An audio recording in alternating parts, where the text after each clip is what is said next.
Welcome to Uncovered History, where we uncover the forgotten decisions, hidden conflicts, and turning points that shaped the world.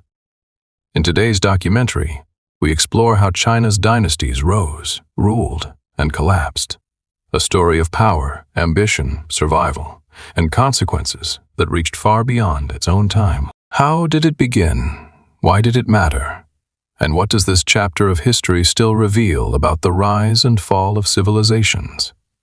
If you enjoy cinematic history documentaries about empires, wars, strategy, and the hidden forces behind world-changing events, make sure to subscribe to Uncovered History. Now, let's step back into the past and uncover the story of how China's dynasties rose, ruled, and collapsed. There is a word in classical Chinese that rulers feared more than any army gathering at the border.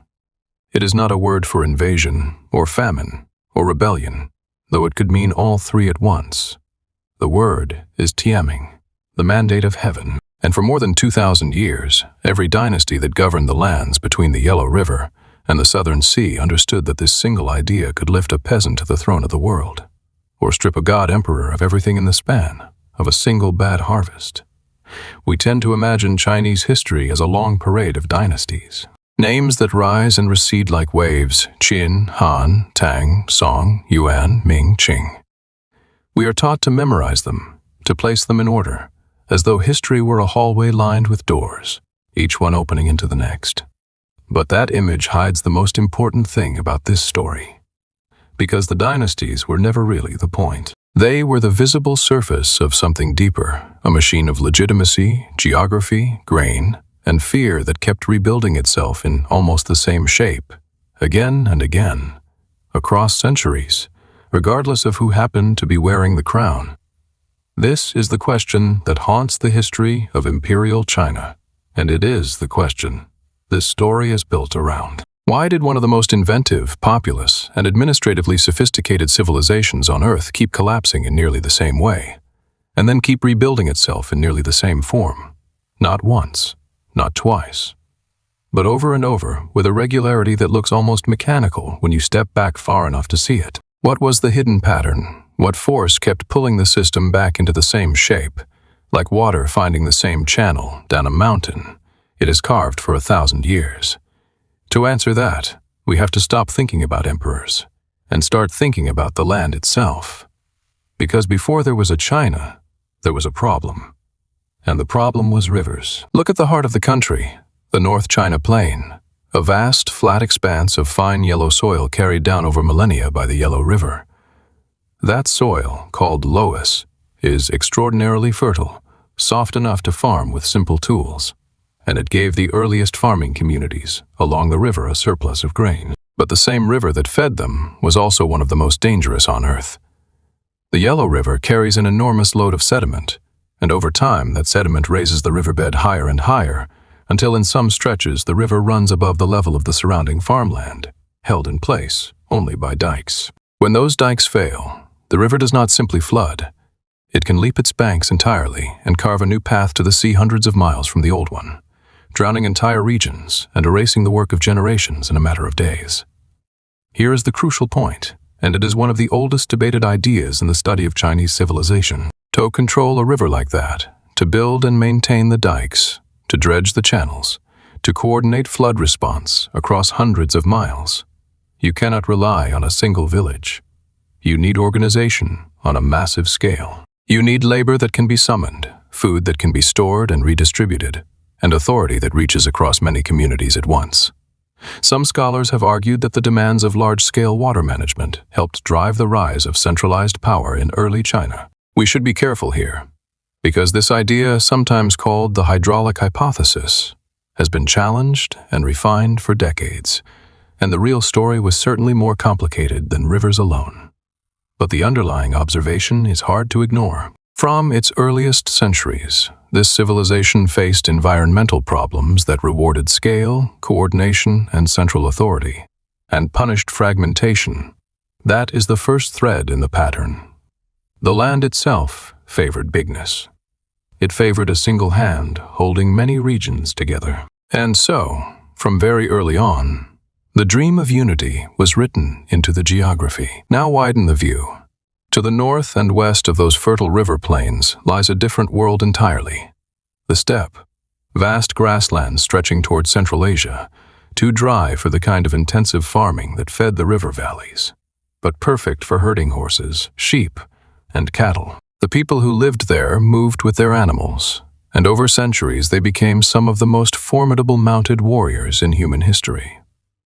For most of Imperial Chinese history, the gravest military threat did not come from the sea or from the settled kingdoms to the south. It came from the north, from peoples on horseback who could appear, raid, and vanish faster than any infantry army could respond. This created a permanent tension that shaped everything.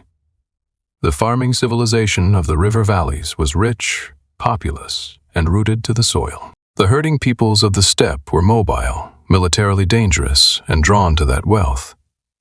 Between them ran a frontier that was never truly a line, but a zone of trade, raiding, intermarriage, alliance, and war that pulsed for 2,000 years. The great walls that later dynasties built across the north, and there were many walls built and rebuilt across different eras, not the single structure of popular imagination, were one civilization's answer to a problem it could never fully solve.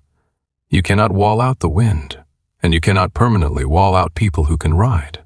So now we have two of the deep forces, a heartland whose geography rewarded unity and central control, and a frontier that demanded constant military readiness against an enemy who could not be defeated once and for all. Hold those two in your mind, because almost everything that follows grows out of the friction between them. The first time these forces were forged into a single empire, it happened with a violence and speed that still astonishes. By the 3rd century before the Common Era, the lands of the river valleys had fractured into competing states, locked in generations of escalating warfare. A period later remembered as the Warring States. Out of that long struggle, one state in the west, Qing, emerged with a ruthless efficiency that overwhelmed all the others. The Qing did not win because they were more cultured or more beloved. They won because they had built something new, a state organized for total mobilization. They standardized, measured, registered, and conscripted. They rewarded military achievement and agricultural production, and they subordinated nearly everything else to the power of the central government. In 221 BCE, the ruler of Qin completed the conquest of the rival states and declared himself the first emperor, Qin Shi Huang. And in the handful of years that followed, he and his ministers did something that would echo for the next 2 millennia. They tried to make the empire uniform.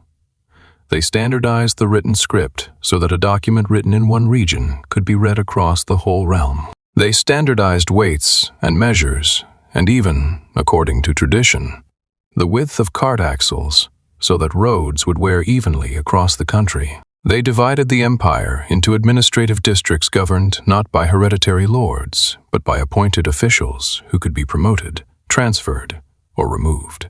Think about what that meant. For the first time, a single authority attempted to reach down past the old aristocracy and govern an enormous population directly, through a bureaucracy. This is one of the most important ideas in the entire history of human government, and it appeared here with startling clarity. The emperor was not just a war leader. He was the apex of a system, a machine of officials, records, granaries, roads, and laws designed to convert a vast and varied land into something that could be counted, taxed, and commanded from the center. And then, almost immediately, the machine revealed its fatal flaw. The Qin had built their state for war and total control, and they did not soften once the wars were won. They drove the population into enormous labor projects, defensive walls, roads, canals, and the emperor's own colossal tomb, guarded by the army of terracotta soldiers that still stares out of the earth today, rank upon rank, a silent testament to the scale of what this state could command. The burden was crushing, taxes were heavy, punishments severe, and the demands on ordinary farmers and laborers relentless. The very efficiency that had conquered the warring states now turned inward and pressed down on the people with a weight they could not bear. The first emperor died in 210 BCE. Within a few years, the empire he had built to last 10,000 generations dissolved into rebellion and collapsed. The Qin dynasty, the dynasty that gave the country the name by which much of the world still knows it, lasted barely 15 years. But here is where the pattern begins to show itself. And this is the heart of our story. The Qin collapsed. The Qin system did not. When a new dynasty, the Han, rose out of the chaos and reunified the realm, its rulers did something that would be repeated again and again in the centuries to come. They denounced the cruelty of the fallen Qin, distanced themselves from its harshness, and then quietly kept the machine. They kept the unified empire. They kept the bureaucracy of appointed officials.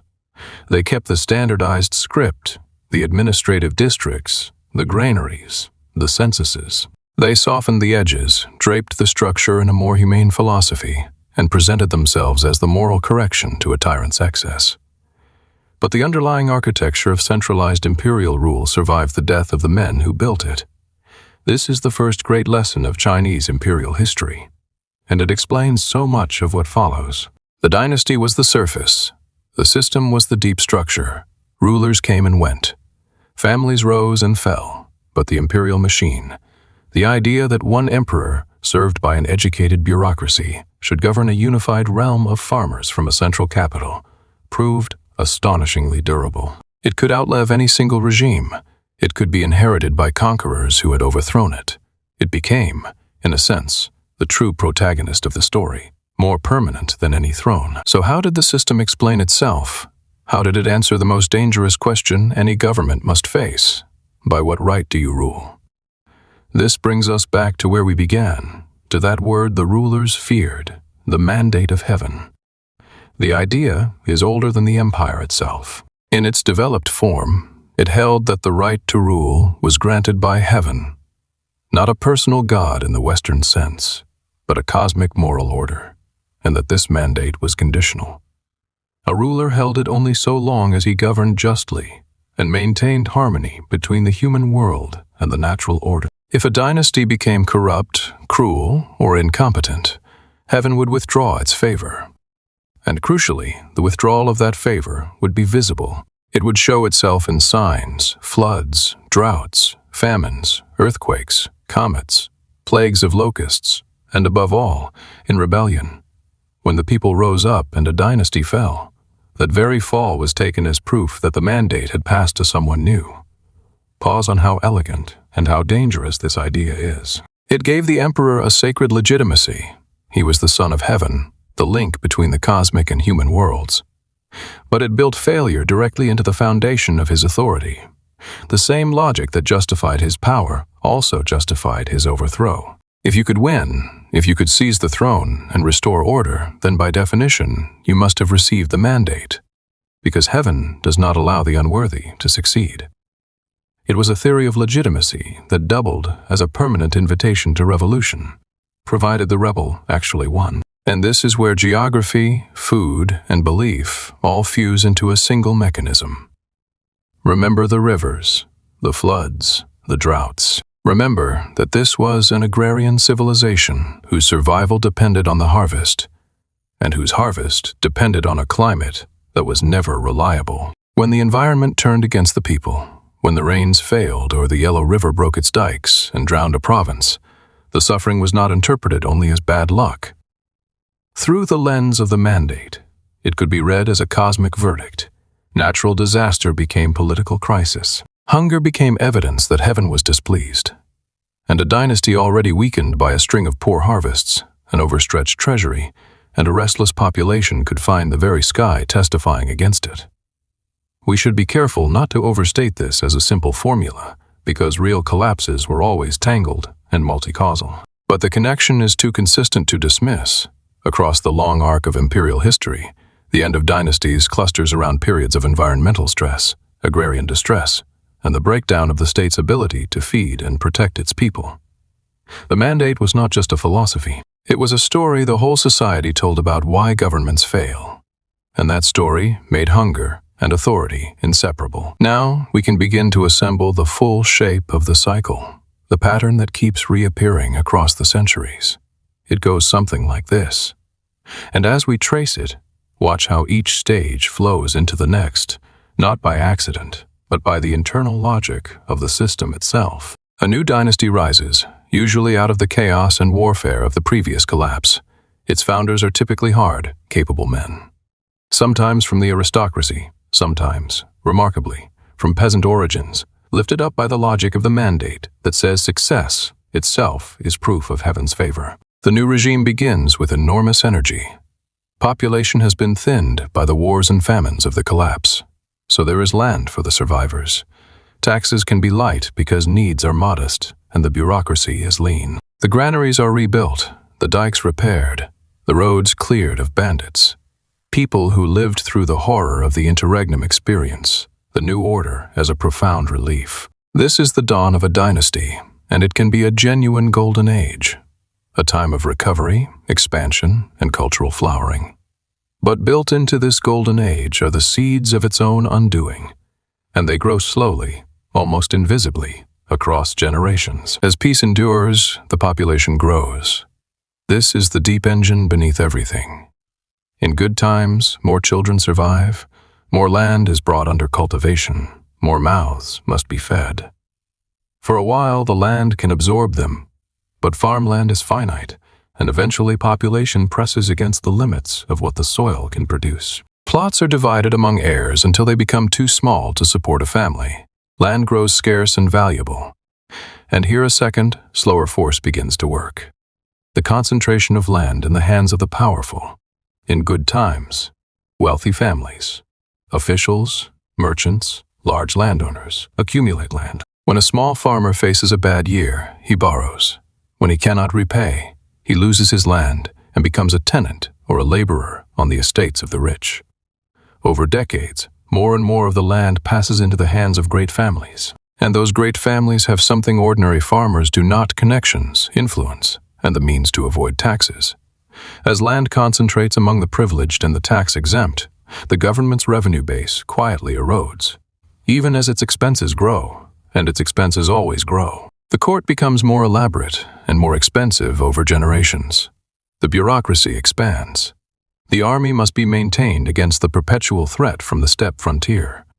Defensive works must be built and rebuilt. A long peace breeds a large, comfortable, costly establishment at the center, while the revenue to support it slowly drains away from the bottom. So the state, to meet its rising costs from a shrinking tax base, raises the burden on the people who remain on the tax rolls, which is to say, on the poorer farmers who lack the connections to escape. The squeeze tightens, and it tightens precisely on the people, least able to survive a shock. Then the shock comes. It almost always comes.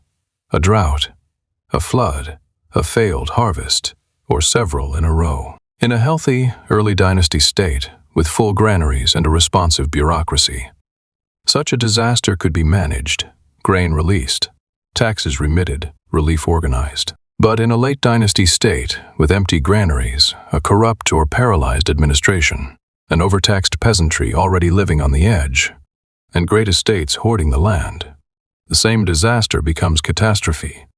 Farmers starve. Some abandon their land and take to the roads. And among a desperate, hungry population, a spark can become a wildfire. This is the moment the mandate comes due. Rebellion erupts, sometimes led by a charismatic figure, sometimes organized around a religious movement, promising salvation and a new age, sometimes simply the formless fury of millions with nothing left to lose. The disasters themselves seem to confirm that heaven is turned away. The dynasty, hollowed out from within, its treasury empty and its armies unpaid or unreliable, struggles to respond. Regional commanders, sent to suppress the rebels, accumulate their own armies and begin to act as warlords. The center weakens. The frontier defenses, starved of resources, may give way, and the peoples of the steppe press in to take advantage of the chaos. The empire fractures into competing powers, and a period of war and suffering follows that can last years or generations. And then, out of that chaos, a victor emerges. He reunifies the realm, he claims the mandate of heaven, and his very victory is taken as proof that he holds it. He denounces the failures of the fallen dynasty. He rebuilds the granaries, repairs the dikes, lightens the taxes on a population thinned by war. And the cycle begins again. This is the dynastic cycle. And once you see it, you cannot unsee it. It is not a law of nature, and we should resist the temptation to treat it as a perfect, deterministic clockwork. Real history was always messier, with reforms that delayed collapse, conquests that reshaped the map, and accidents of personality, and chance that no model can capture. Historians rightly debate how mechanical the pattern really was, and how much it was a story imposed in hindsight by chroniclers who already believed in the mandate. We should hold the idea, then, not as an iron law but as a powerful tendency, a deep groove in the landscape of Chinese history that the river of events kept finding, again and again. But the tendency was real. And what is most remarkable is not that dynasties fell. All governments fall. What is remarkable is that the system kept reassembling itself in the same shape. The unified empire, the bureaucracy, the emperor as son of heaven, the agrarian tax base, the perpetual struggle with the frontier. These survived every collapse. The container shattered and reformed. The thing inside it endured. To understand why it endured, we have to look at the most distinctive institution this civilization ever produced. The one that did more than any army or wall to hold the empire together across the centuries. Not the throne, the scholar officials. The men who ran the machine. In most of the great empires of the ancient and medieval world, the people who governed were the people who were born to govern. Power ran in the blood, passed from father to son, held by warrior aristocracies and noble houses who owned the land and commanded the armies. China developed something different, slowly, unevenly, with many reversals, but ultimately to a degree that no other civilization matched until the modern age. It developed the idea that the people who governed should be the people who had earned the right through education, and it built an institution to find them, the examination system. The idea grew over many centuries. Its roots reached back into the early empires, but it matured and reached its full power in the later dynasties, above all from the Tang and Song eras onward. The principle was deceptively simple. To enter the imperial bureaucracy, to become one of the officials who administered the empire, collected the taxes, judged the disputes, managed the granaries, and advised the throne, a man had to pass a series of grueling written examinations. These tests demanded mastery of a vast body of classical texts, above all the Confucian classics, along with history, philosophy, poetry, and the principles of moral government. The examinations were held at local, provincial, and finally, palace levels. And they were brutally competitive. Only a tiny fraction of those who attempted them ever passed the highest degrees. Candidates studied for years, often for decades, sometimes returning to sit the same examination again and again into old age. Consider what this system actually did. It created a class of administrators whose authority rested not on birth, not on land, not on military force, but on a shared body of knowledge and a shared moral vision. An official who passed the examinations in the far south and one who passed in the distant north had studied the same texts, internalized the same values, written in the same script, and could be posted anywhere in the empire and immediately understood by their colleagues. The examination system manufactured something extraordinary, a unified governing culture that stretched across an enormous and diverse land, binding it together not with chains, but with a common education. And it gave the system a flexibility that hereditary aristocracies lacked. Because in theory, and to a meaningful degree in practice, the examinations were open to a wide range of men. The reality was complicated, and we should be careful not to romanticize it. Preparing for the examinations required years of study and literacy, which in turn required some measure of wealth, leisure, and family support. The poorest farmers could rarely afford to remove a son from the fields for the long years of study, and great families had every advantage in tutors and books. So this was never a pure meritocracy, and access remained deeply uneven. But it was open enough that talented men from modest backgrounds did sometimes rise through it to the heights of the state. And that partial openness was politically priceless. It gave ambitious, capable men a path to power within the system rather than against it. It absorbed the energy and talent that might otherwise have turned to rebellion and channeled it into service of the throne. This is one of the deep reasons the imperial system proved so durable. It had a mechanism for renewing its own leadership, for drawing fresh talent up from below, for binding the educated and the ambitious to the existing order. The examination halls were, in their way, as important to the survival of the empire as any wall on the northern frontier. They were the institution that turned the abstract idea of a unified bureaucratic empire into a living, self-renewing reality. But every strength casts a shadow, and the examination system carried its own. Because the tests were built around a fixed canon of classical texts and a particular vision of moral and political order, they rewarded mastery of tradition over innovation. A young man spent his most formative years memorizing and interpreting ancient works, learning to write in prescribed forms, internalizing the wisdom of the past. This produced administrators of genuine learning and cultivation steeped in history and ethics. But it also tended, over the long centuries, to anchor the governing class to inherited ways of thinking. The system selected for those who had most thoroughly absorbed the established framework. And such men were not always the ones best equipped to imagine that the framework itself might need to change. This is a debated and complex matter, and historians caution against simple judgments. But it is part of understanding both the stability and the eventual vulnerability of the imperial order. Now we can see the full architecture of power.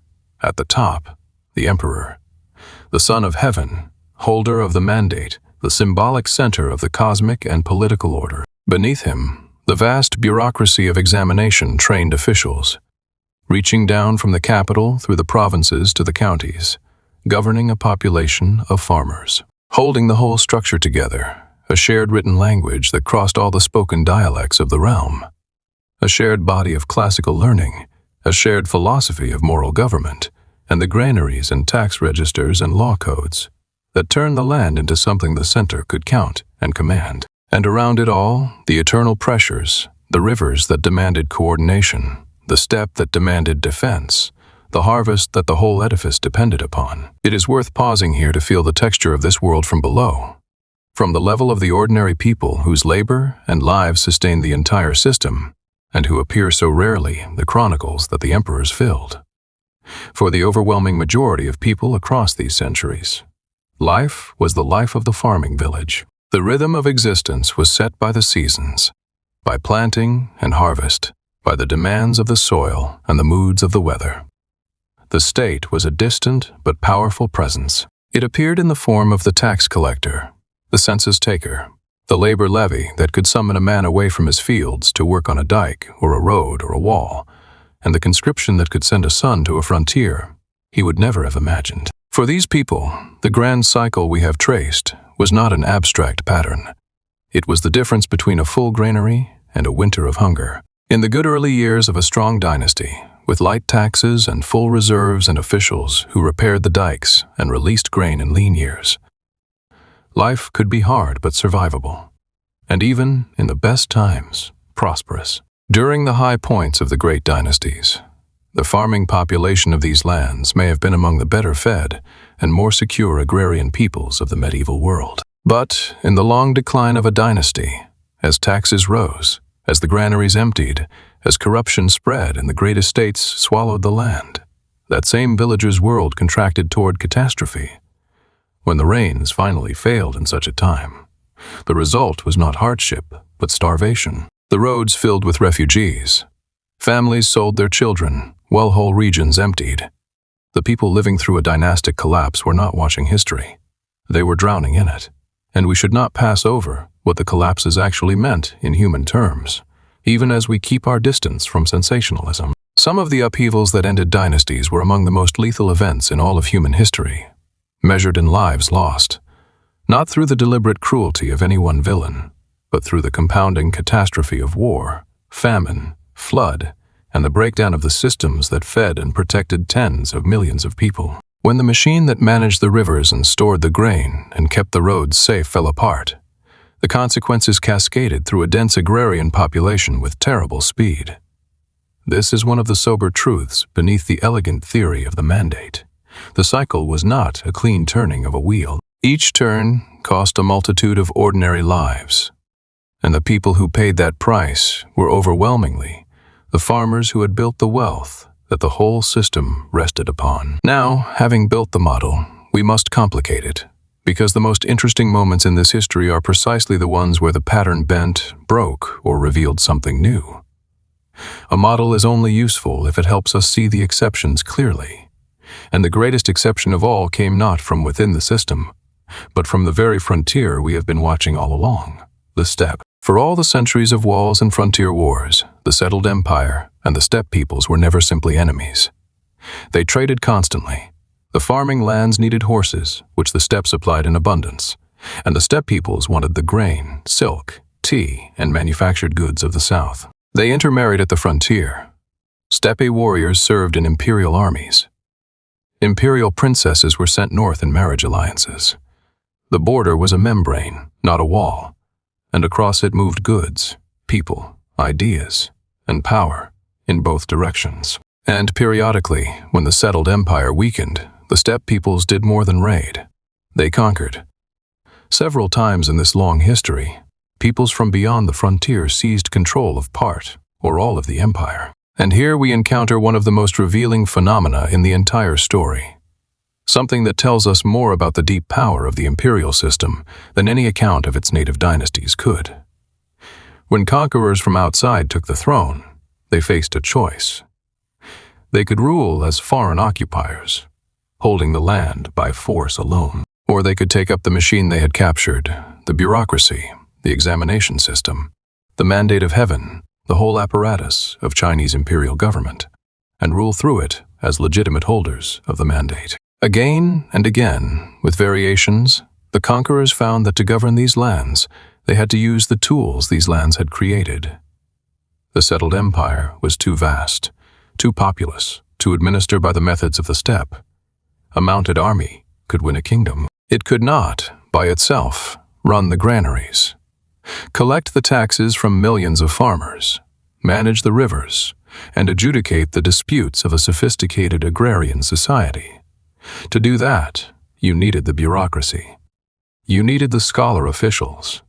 You needed the legitimacy of the mandate. And so the conquerors, over generations, tended to be drawn into the system they had defeated, adopting its administrative methods, employing its officials, claiming its heavenly sanction, and presenting themselves not as foreign destroyers, but as the rightful new dynasty in the ancient sequence. The most dramatic example came in the 13th century, when the Mongols, having built the largest contiguous land empire the world has ever seen, completed the conquest of all the Chinese lands and established their own dynasty, the Yuan. The Mongols were the supreme power of the steppe, the masters of mobile cavalry warfare, rulers of an empire that stretched across most of the known world. And yet, to govern the rich, dense, settled heartland they had conquered, even they had to grapple with the imperial machine. Their rule was distinct in important ways. They maintained their own identity, drew on administrators from across their vast empire, and for a time set aside or restricted the examination system, ruling with a more layered and ethnically stratified administration. We should be careful here, because the Yuan were genuinely different from the native dynasties, and the degree to which they adopted or resisted the existing system is a real and complex historical question. But the deeper pattern held in the end. The conquerors found that the land they had taken had its own gravity, its own way of organizing power, and that to hold it, they had to bend toward that gravity. And when the Yuan in turn weakened, undone by the familiar combination of fiscal strain, factional conflict, natural disasters including catastrophic flooding of the Yellow River, and the rebellions that followed, a native dynasty, the Ming, rose to replace it, restored the examination system to its full glory, and reasserted the classical model with renewed force. Think about what this reveals. The system was so deeply rooted in the geography, the demography, and the accumulated institutions of these lands that it could capture its own conquerors. It was bigger than any dynasty, native or foreign. The steppe could take the throne, but the throne, in a sense, took the steppe, drawing the conquerors into the role of emperor, into the logic of the mandate, into the management of the rivers and the grain. This is perhaps the most striking testament to the durability we have been tracing. The container could be seized by outsiders, and still the thing inside it would reassert its ancient shape. There is a beautiful and sobering irony in this, We began by asking why this civilization kept collapsing in the same way. But the deeper marvel is the opposite of collapse. It is continuity. It is the astonishing persistence that survived not only its own internal failures, repeated across 2,000 years, but even its conquest by the most powerful military forces of the age. Few human institutions have ever shown such resilience. The imperial system of China is one of the longest-lived structures of organized government in the history of our species, and it endured precisely because it had learned, or rather, because the geography and demography of the land had taught it, how to die and be reborn without losing its essential form. But no system lasts forever. And to understand the end of this one, the moment when the ancient cycle finally broke, not into another turn, but into something genuinely new, we have to leave the internal world of rivers and granaries and examination halls, and turn to a force that came from a direction the system had never truly learned to fear. The sea. For all its sophistication, the imperial system was built around a particular map of danger. The threats it knew, the threats it was designed to manage, came from the land, from the rivers within and the steppe without. Its great defensive works faced north. Its strategic imagination was oriented toward the frontier of grass and horses. The sea, by contrast, was for most of this history a margin rather than a front. There were great periods of maritime activity, vast and sophisticated. The southern coast produced some of the finest sailors, shipwrights, and merchants in the pre-modern world, and Chinese goods traveled the sea routes of Asia for centuries. There was even an extraordinary moment in the early Ming, when enormous imperial fleets sailed across the Indian Ocean as far as the coast of Africa, in voyages of a scale and ambition that dwarfed anything Europe would attempt for generations. But here is one of the genuine turning points in this history, and a question that has fascinated and divided historians ever since. Those great voyages were not sustained. After a few decades, the imperial court turned away from the sea. The grand expeditions ceased, the ocean-going fleets were allowed to decline, and the energies of the state turned inward and northward, once again, toward the land frontier and the management of the agrarian realm. The reasons are debated, and the evidence does not allow a simple answer. The voyages were enormously expensive, and the court faced renewed pressures on the northern frontier that demanded resources. There were factional struggles at court between those who favored maritime expansion and those who favored a more inward, agrarian, frugal vision of empire. And the deep logic of the system itself, built around land, grain, and the management of a settled population, never depended on overseas expansion the way it depended on the rivers and the harvest. The sea was, in a sense, optional to the system in a way the land never was. We should resist the simple story that this single decision sealed the civilization's fate centuries in advance. History is rarely so tidy, and the turn from the sea was neither sudden nor total.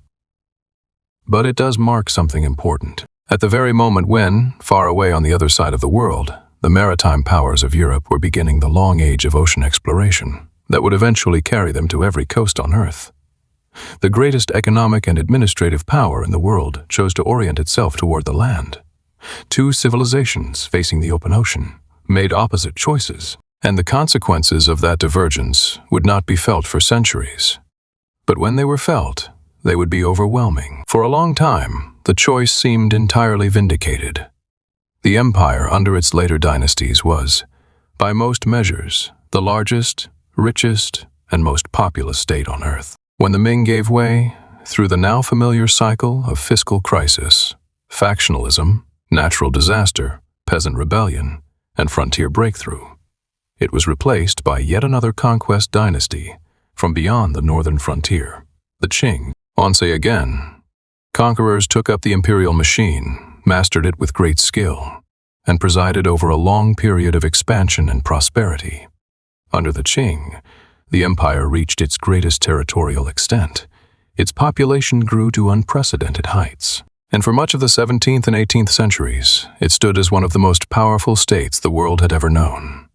The ancient system, captured once more by conquerors from the steppe, had reassembled itself yet again and reached new heights. But beneath that prosperity, old forces and new were converging. The population, swollen by long peace, the introduction of new crops, and a period of relative stability, grew to a size that pressed hard against the land. That deep engine of the cycle, turning once more. The familiar pressures of a maturing dynasty accumulated. And this time, the external world had changed in a way that the system had never faced before and was not built to comprehend. The Europeans came by sea. They came as traders first, hungry for the tea, silk, and porcelain that the empire produced, and that the rest of the world craved. For a long time, the terms of that trade ran in the empire's favor. The West wanted what China made, and had little the empire wanted in return. So silver flowed eastward in vast quantities. The imperial court, secure in the ancient conviction that it stood at the center of the civilized world, treated the seaborne foreigners as it had long treated outsiders, as distant peoples who might be permitted to trade and pay respect, but who had little to teach the Middle Kingdom. This was not arrogance, born of ignorance alone. It reflected a worldview built over 2,000 years, in which the empire genuinely had been the central power of its known world, the source of the script and the philosophy and the institutions that its neighbors borrowed. The system's very success had taught it to look inward and to assume its own centrality. But the world that arrived by sea in the 19th century was not the world the system had been built to understand. The European powers had passed through a transformation, the scientific, industrial, and military revolutions. That gave them capabilities of an entirely new order. Their ships, their guns, their industrial production, and their globe-spanning networks of trade and force represented not a stronger version of an old kind of threat, but a genuinely new kind of power against which the ancient defenses, oriented toward the land and the steppe, offered little protection. The membrane that had always been the frontier was now the coast, and the coast had no wall. What followed was the long, grinding crisis that broke the ancient cycle at last. The collisions with the industrialized maritime powers, the unequal treaties imposed by force, the loss of control over the terms of trade and over stretches of the coast, and the great ports, the internal convulsions of massive rebellions that arose from the familiar pressures of population, poverty, and disaster, but were now entangled with new ideas and new disruptions.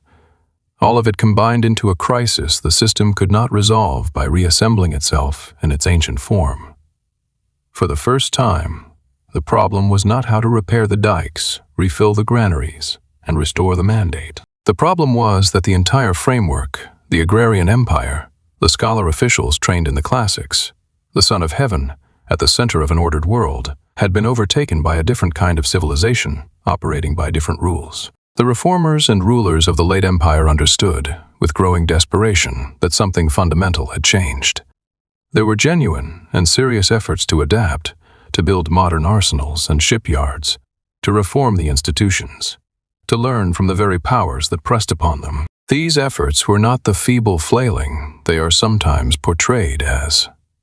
They were intelligent, determined, and often impressive, but they were attempting to reform a structure whose deepest assumptions about the centrality of agriculture, the supremacy of classical learning, the relationship between heaven and the throne, the very map of where danger lived, had been built over 2,000 years and were woven into the foundations of the state. You cannot easily graft an industrial, scientific, globally oriented order onto a structure designed for the management of rivers and grain and the perpetual struggle with the steppe. The examination system, that great engine of stability, now anchored the governing class to a body of classical learning that had little to say about steam engines, ironclad warships, or international finance.